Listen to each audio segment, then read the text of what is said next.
Hey, everybody, and we are live with Hot Jobs. So Tara and I are going to talk to you about the week's hottest jobs, internships, and career search advice, all courtesy of a nice 30-minute format.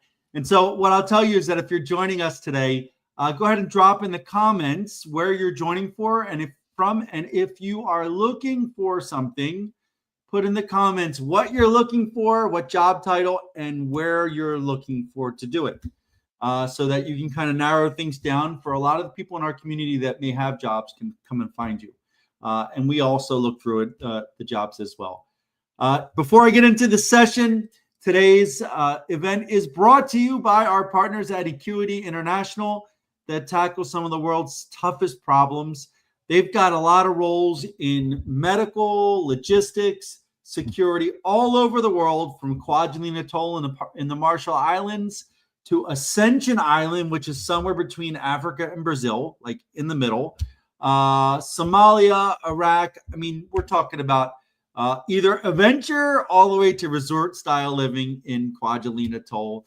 And so typically right now, if you have a medical background, one of some of their most high-priority roles are in Kwajalein Atolls, which is in the middle of the Pacific, and Ascension Island, which is in the middle of the Atlantic. And so these two incredible islands would be a great place for someone to go that does well in the beach, kind of like beachy, kind of resort style living. Obviously, it's not me. I get burnt to a crisp, but you may enjoy it. So if you like it, check out HireMilitary.us. We've got those roles. And you can always go to Acuity International's paid careers page and find out the roles that they have. So Tara, how's everything going today? Going well.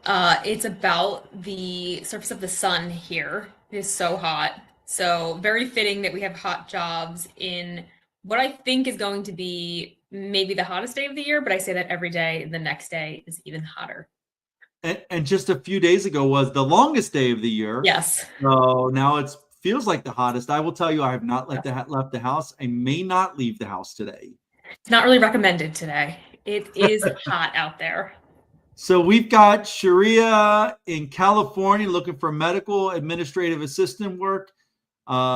We've got Andre in Orlando looking for entry-level cybersecurity. We've got Jeremiah from Norfolk, Virginia. Jeremiah, you just joining to check in, or are you looking for something? Let us know in the comments. We've got Andy in Fort Worth, Texas, probably an Eagles fan, I'm going to guess, just like you and I, Tara. High probability. So Andy Deltz in Fort Worth looking for enterprise IT leadership roles. And then we've got Steve in Frederick, Maryland, great area, looking for cyber security. And then Sharia said entry-level roles. So fantastic. Well, let's talk about this because we got the range of, entry-level through high-end leadership roles.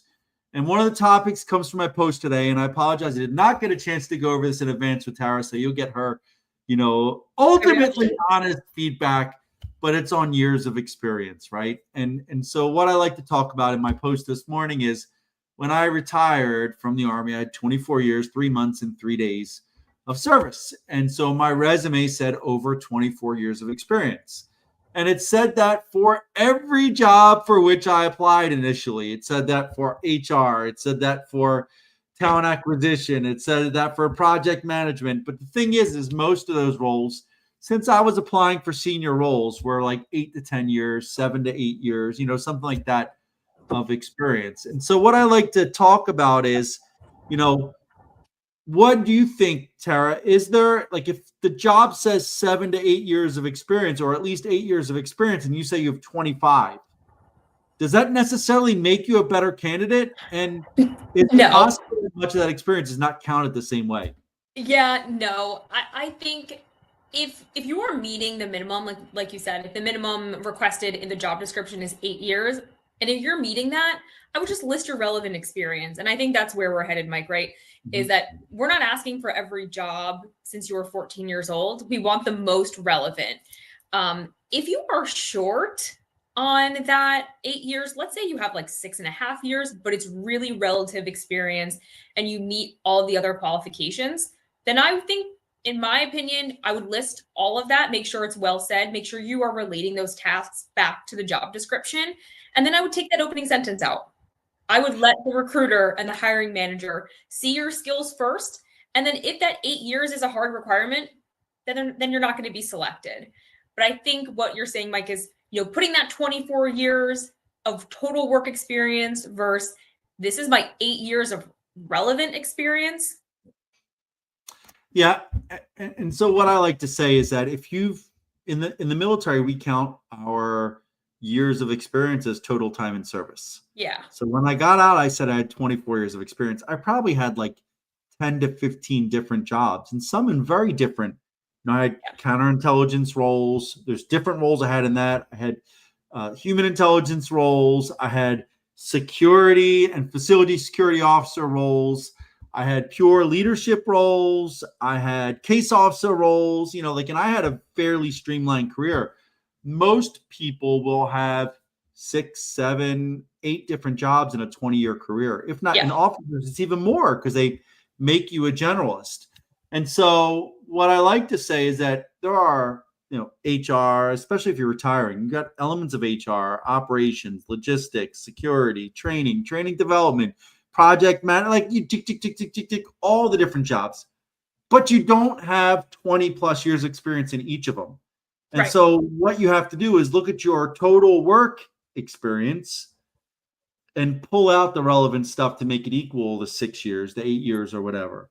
And it's okay to say you have over 8 and then have a little bit more like total work experience on there. And like you said, Tara, make the recruiter kind of look and say, well, that may or may not fit, but if you list 20 something years and we look at it, people say I have over 20 years of project manager, and I see first sergeant and I see platoon sergeant and I don't see anything that says project manager. It's like, so a lot of it is about tailoring as we always say, tailoring to the role, make it easy for the recruiter.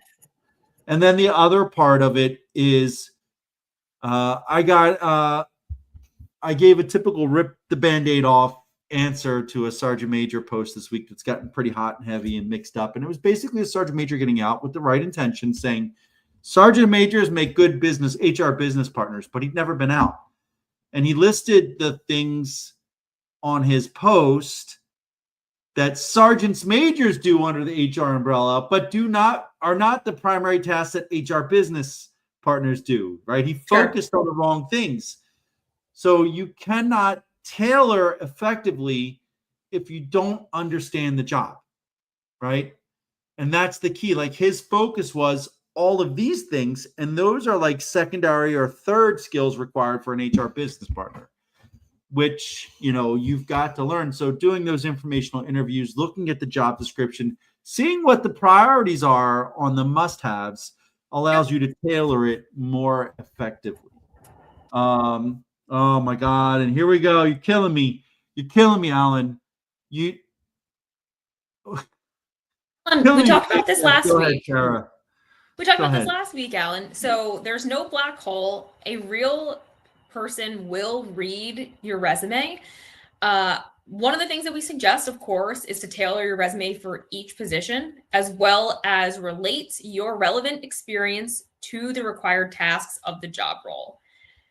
I'm telling you, humans are really reading your resume. Listen, we also can't say the aptitude of the recruiter. If they are, but that's why you want to make your resume read so well that even if the recruiter or hiring manager doesn't necessarily understand the fields that they're recruiting for, they are going to know that your resume matches the job description and what they are looking for in a candidate. Right. And I just want to share, when we go back to the ATS thing real quick. Look, an applicant tracking system, ATS, is really a workflow management tool for recruiters. If they have 50 to 100, you say they have 20 different requisitions, jobs, they're out there. Say they have 20, 30, 50 candidates or 100 or 500 candidates for each one. And they need a way to make sure that they can manage the workflows for all of those. easily send out messages, easily reject or move through the process. And we have one that we use, Recruiter Flow, and we've worked with Pinpoint and several others, so that you can set them up so they have knockout questions, right? So like, do you have a top secret clearance? Yes or no? And if the answer is yes, you go into the pool. If the answer is no, because it's a must-have, you're not qualified, you're automatically rejected. Right. Some will rank them based on keyword search, some of the higher end ones that are more expensive. But all the resumes are there for the recruiter to see and work their way through and make the decision. And if there's 800 candidates for this role and you're ranked number 600, you may not get seen. They may get 3 to 5 awesome candidates out of the first 50 to 100. But the recruiter has the ability to see each one. So I believe what Tara said was, if you tailor to the role and really meet the qualifications, more often than not, a recruiter will look at your profile and look at your resume and make a decision there. There could be better candidates. They could look at it and may not meet the same. So if you're continually applying and you're not getting interviews and you're not getting callbacks, then what it is your resume does not accurately reflect your experience, or you're applying for roles you don't have the experience for. Fair enough? Very fair. Okay, so we've got Gabriel said it's great information. I said in the post. Thank you, Gabriel. I appreciate it.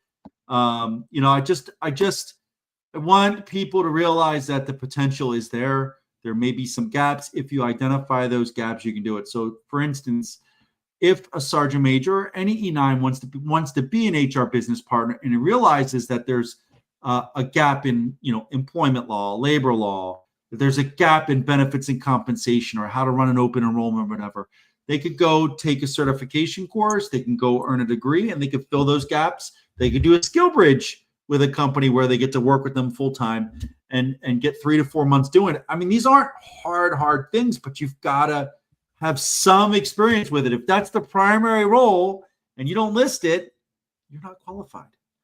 And so, and here we got Andy saying, so would I be correct in saying we should only include relevant experience and leave out the rest of our experience on a resume? Tara? So I think that's a great question. I prefer if the relevant experience is up front, and if you would like to list the rest of your experience, the way that I think is best is to say like early career, and then or other experience that's maybe not related to that field, and then list it. And you don't necessarily need to include every detail of that role. So for instance, let's say you're going for an HR role and you have some experience that is not HR related. Let's say it's IT related, something just not HR at all. I would still list that, but you don't need to have the bullets of your day-to-day. Again, unless they are relevant, and then I would move that to the relevant experience. And so I would say early career or other experience, list the position and time held of that position, and then move on. And I'll just add, if you think it adds value, you can add it. Just don't add so much that it's Where's Waldo to find the relevant stuff. Yeah. And then we've got Alan saying, if this is for the ATS, if the minimum requirement is 8 years, having 6, the ATS would deny you. Wrong. If it's a knockout question, would deny you. If there's a knockout, right? Tara said, if there's a knockout question saying, do you have 8 years of experience, and you say no, then you get denied. But normally, if there's not a specific knockout question added to the application process, after you submit everything, there's some questions. That's the knockout question. Then a recruiter's looking at it and will deny you. Now, if it's a government contract, it's a requirement. It's a labor category requirement. If you don't have it, you're not qualified. It doesn't matter if it's a commercial, industry role that requires 8 years of experience. They have a little bit more flexibility in a lot of ways. But again, if they've got a whole bunch of candidates that have 8 years of experience and are awesome, and you apply with 6, a recruiter is saying you are down on a list. They're going to hire one of them and they're going to reject you. So you've got to, if you want to go for the 8 years of experience roles, go get 2 more years of experience. Figure out what that pathway is that works for you. So I've got a job I didn't qualify for it. Yeah, it's perfect. Perfect example, David. If it requires a bachelor and you don't have it, you're not qualified. So, all right. Thank you, everybody, for the engagement. This was fantastic. I love these live Q&A. And I did want to pop up Mark, who said he's looking for a contract center operations management in Charlotte. Nice. Thanks for letting us know. If anybody else is joining, wants to share them, we'll pop them up when we get a chance. But speaking of popping things up, you've got a couple roles you wanted to share, right, Tara? I do, and I think there was someone in the beginning who was looking for entry level roles, and so I'm going to actually talk about an entry level role and then a more advanced role. It's not cybersecurity. Sorry, I know there's a lot of cybersecurity people here. I'm going to be talking about an entry level role in the San Antonio, Texas area. And so first, I'm going to talk about what the client is looking for. They are looking for someone who has customer facing skills. So someone who is a great communicator, who's great with people, who maybe has some retail experience or some customer service experience, someone who is good at teaching, explaining, someone who's patient. And we are looking for someone who is connected to our military community in some way, specifically at Lackland, Randolph, and Fort Sam. So we are looking for someone who, for a sales promotion role for one of our clients. This person would be helping launch a new product to the military community. We have all of the details on our website. You do need to be at least 24 years old for this role. And they really want someone who can speak to the community in the San Antonio area. This is a full-time role. I'll also tell you that this is a salary role. So this has changed from other roles. It is a salary role starting at $60,000. So I think this is a great opportunity. Fantastic benefits. Fantastic benefits. Paid training. So you will be trained on the product that you are going to be launching to this community. And that training is paid. So that's awesome as well. So you need to be at least 24 years old. Our partner really wants someone who's connected to the community. Oh, okay. This is actually going to be a pretty quick start. They are looking to start probably sometime in early July for the training, with product launch going in August. So I think this would be a great role for someone who's retired, for a military spouse. So a lot of opportunity here, just looking for some type of experience with customer facing or customer service. Excellent. So again, all of the details on our website.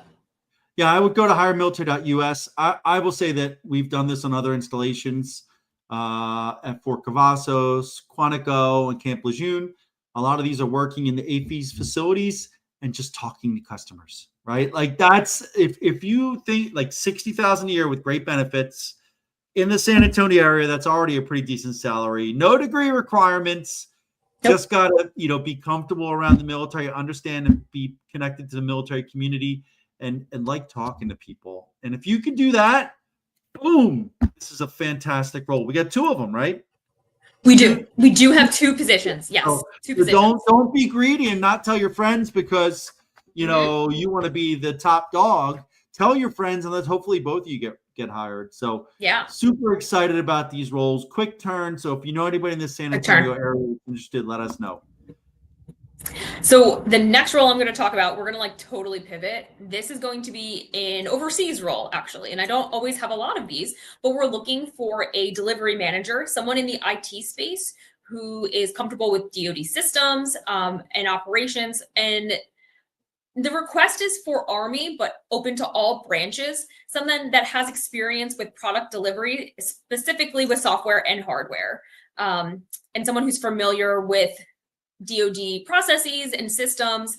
We're looking for someone who has a bachelor's degree in maybe IT or business administration, and 2 years of experience in program or product delivery. This is customer facing in Korea. Yeah, really exciting role. I love it. I have all of the extra details on our website. So if you know someone or if you are interested yourself, when people always do this, they'll say, I'm interested. That's excellent. Go to the website and apply with your tailored resume. That's how I keep track of you. Yeah. Mike, you were talking about tracking system. In our applicant tracking system. And as a caveat to that, I had a call with a SkillBridge candidate yesterday, and I told him, you need to go to our website and apply. And he was confused. He was like, we're having the interview. I'm like, I need to keep track of you. I need, for compliance reasons, I need you to go to our website and apply. So I also have 2 roles in Korea. So I have 2 in San Antonio, 2 in Korea. These are both direct hire, not skill bridge.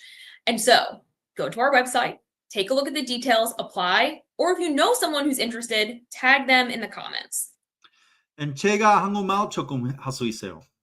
I speak a little bit of Korean. I was a Oh. DLI Korean linguist. Wow. And I love me some Korea. I love going to Korea, the food, I the do love Korean Korean. barbecue, kimchi, metal chopsticks. I mean, like, just Seoul is the most wired city in the whole world. So from like a fiber perspective, I mean, it's just a great opportunity. So Cool. if you've got those tech chops and you're interested in a cool assignment or working with the Department of Defense in Korea, and it's called, go to HireMilitary.us, and it's called the delivery manager. Is that delivery manager? Yes. I also have a systems administrator and a systems integrator / administrator. All right, and we got $5 saying I'm interested. So know what you need to do. You need to go look for the delivery manager. Delivery manager. Delivery manager role in Korea on HireMilitary.us. Apply and then follow up with a message to Tara. Yes. That way. It's backwards on here. Yep. Send a message to Tara and say, hey, Tara, thank you for mentioning it. I applied. Perfect. That would be like the holy grail of it. I would. If you meet the and it does happen. Oh yeah. It does. It does. And so I don't know what Caleb was saying there, but hopefully you're okay, Caleb.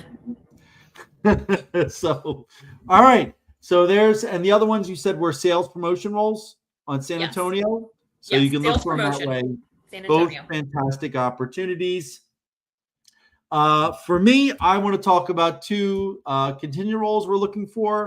I'm just going to go over very briefly. These are keep an eye out for. One is for our team. It's a project manager, but you need to have a full scope poly. So there's not a whole lot of people out there, and you've got to be willing to work on site at Fort Meade. But if you have a full scope polygraph and you are willing to work on Fort Meade as a project management, which is not a highly technical role, you just got to understand a little bit about the Cyber Command, NSA Cyber Command Enterprise, and want to help service members. If that is the case, keep an eye out. You can always send a note to Tara as well and let her know that you've got that and you're interested, and she will get you into the system.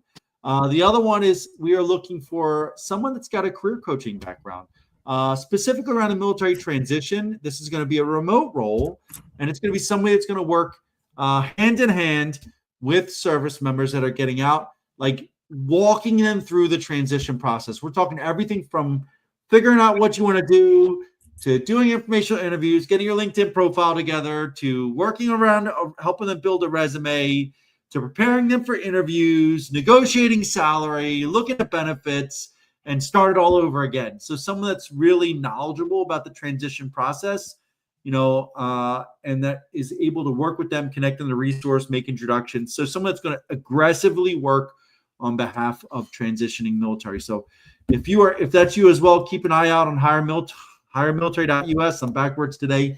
And, always you can send a note to Tara, let her know that you are interested, and just make sure you follow up. And then finally, the other roles I want to talk about are the ones I talk about every week that, I think go a little bit under the radar here, especially as we come close to this, the end of the hiring freeze, and we're not sure when that's going to open up, but I think the current one's through July 15th. But DLA Finance, we've been working with DLA Finance for about 8 months or so, and they've been amazing. And I'll tell you, they've got locations in Battle Creek, Michigan, where I did the interview recently with Brad Theroff. And he loves it up there. We've got another service member looking to go up there. That's disposition branch headquarters for DLA, basically. They've got a lot of logistics, IT. They've got finance roles up there from us. But so we've got Battle Creek, Michigan. We've got New Cumberland, PA. We've got Philadelphia, PA. We've got Columbus, Ohio. We've got Richmond, Virginia, and Fort Belvoir, Virginia. And if by chance you if you have accounts receivable experience, they've got some roles in San Antonio as well. And so I'll tell you, they are accounting systems. You need a degree and accounting credits for that. And the other ones are very well suited to, senior leaders or people that worked in supply finance roles in the military. And they are business analyst. You can look at Brad. He talks about what he did. It's here on our website. They have financial analysts and financial liaison roles. And so it's a great skill bridge opportunity to kind of fill those gaps and understand the dollars and cents signs around decisions and help to look at opportunities, understand the systems, and to kind of make a pivot into finance. And I'll tell you, it is a huge growing field. It's a great opportunity. We've hired a bunch of people for EY with fantastic six-figure salaries because they had DoD finance experience as well. So if you're interested in SkillBridge or direct hire, you can go to HireMilitary.us. We've got them all listed there. For SkillBridge, it's just a matter of getting to us. Right. Apply, send Tara a note if you want to follow up with her after you've applied, and she'll get us right over to client. And there's no specific cohort. It's when you're available. We'd like to get about 3 months out of you, but they're willing to work depending on your background. And then for direct hire, you can still apply. We will hold on to the resumes. And as soon as they say go, we will send them over and they will look to use rapid hire authority or direct hire authority to get as many veterans into those roles possible. And this is something that their leadership, the SESs that run DLA Finance, have been strong about. Let's get more veterans and military spouses in there to really, help them support the warfighter. And when you think about what's happening over the world, the ability to get, equipment and the things that people need out to the edge is what DLA does. And DLA Finance, you can't do it without money. And so DLA Finance is a critical role in that. So check them out at DLA Finance. All right, Tara, we got a couple others. So we've got Carlos saying, I have a great person for that position. So Carlos, I would love tag them, Carlos. Tag them, but also tell them to apply and reach out to Tara. Like, I'm going to hammer that one home. We've got Delaware, Colorado, future coach. So what I will say, Caleb, is think about this. One, sounds great. What are you coaching on? And it better be something you have experience in. It shouldn't be leadership. And two, how are you going to get your clients? Two things you really need to consider for people that are going into coaching. We've got for the Fort Meade role, we're really looking for someone soon. But Steve, I would tell you to apply. Yeah. And maybe there's some potential for us to get you on a skill bridge. We'd have to work through that, or maybe we can work something out. So I would say definitely apply, Steve. It'll be up today, you think, Tara? Yeah, this afternoon. Steve, if you want to shoot me a message, this way I can just send you the link directly. And remember, Steve, it also requires that full scope. So the full scope polygraph. I don't know what you're interested in, Angie, we don't know what you're go ahead interested and in. follow up on that. And then we've got Miami or Fort Lauderdale, Florida. So if someone's looking for coming something, soon. Oh, we do have a coming soon, huh? Coming soon. Not quite yet. But I believe there are a couple of things in the works for, I think it's Orlando, now that We've got some others. I just had some conversations as well. So, hey, if someone doesn't see what they're looking for, what should they do to kind of be top of mind? Great question. What you should do is you should go to our website and join the jobs pool. I know this is going to sound crazy, you guys, but get really close to the screen so you hear this. Every resume that comes through the job pool, I look at. I read all of them. And then I tag them. Sometimes I tag them for branch of service. Sometimes I tag them with general skills. And all the time, I will tag them by location. So for example, these San Antonio roles, I have emails going out to all of our candidates in the San Antonio area. So you should put your resume into the job pool so that when something is listed in Florida, I can email you. How does that sound? Speaking of, what was that movie with Tom Cruise and Cuba Gooding Jr., which was Show Me the Money? That movie? Yeah. Is that what it's called? Show Me the Money? No, Jerry it's Jerry Maguire. And he's like, help me, help you. Yes. Help me, help you. So I'm telling you all, I'm going to play these comments and I'm going to tell you all, help me, help you, right? Ready for this? Yes. you gave me nothing to work with. Yeah. What job? Right? What would you like, Gilbert? What is this? 92 Alpha. Anyone I not in gotta the Google Army it. doesn't have no idea what that means. So you Yes. got to tell us what kind of jobs you want to do. Again, Yolande, looking for opportunities in and around Seattle or Tacoma. Like, I remember I would talk to Jennifer Goodman when she was with that company that did all the laundry, like picked up dirty laundry for uniforms and stuff like that. I can't remember the name of the company. And it wasn't Cintas. It was something like that. But she was like, hey, I've got these jobs. I'm like, no, not any opportunity. And then we've got any jobs in California. Yeah, there's a lot of jobs, Maxim. You got to let us know what type of job you're looking for or qualified for. Anything in Central Florida, y'all are killing me. I feel like you're doing this to me. Like, so waiting on full scope, have CI. Great. So Steve, I would say still follow up. Yeah. And reach out to Tara and we'll see what we can do. And then I saw another one. Any remote internship positions? I think we do have some remote internship positions. 6 of them. 7 maybe? Yes. What are they called? You just have, where do you go? You just go to HireMilitary.us and check them out, right? HireMilitary.us and then go to SkillBridge, and they are tagged if they are remote. It will have a tag on it. And then there's a little bit better, executive assistant data analyst in around San Antonio or Austin, Texas.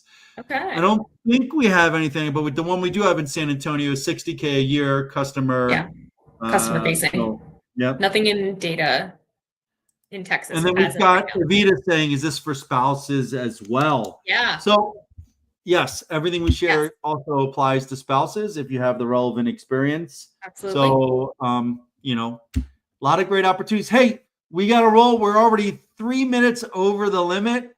But I do want to thank everyone for joining us. I do want to thank you for all the comments. You made it so much more fun. Yeah. And so we'll be on again next week, Tuesday at 2 p.m. Eastern time, every Tuesday at 2 p.m. Eastern time.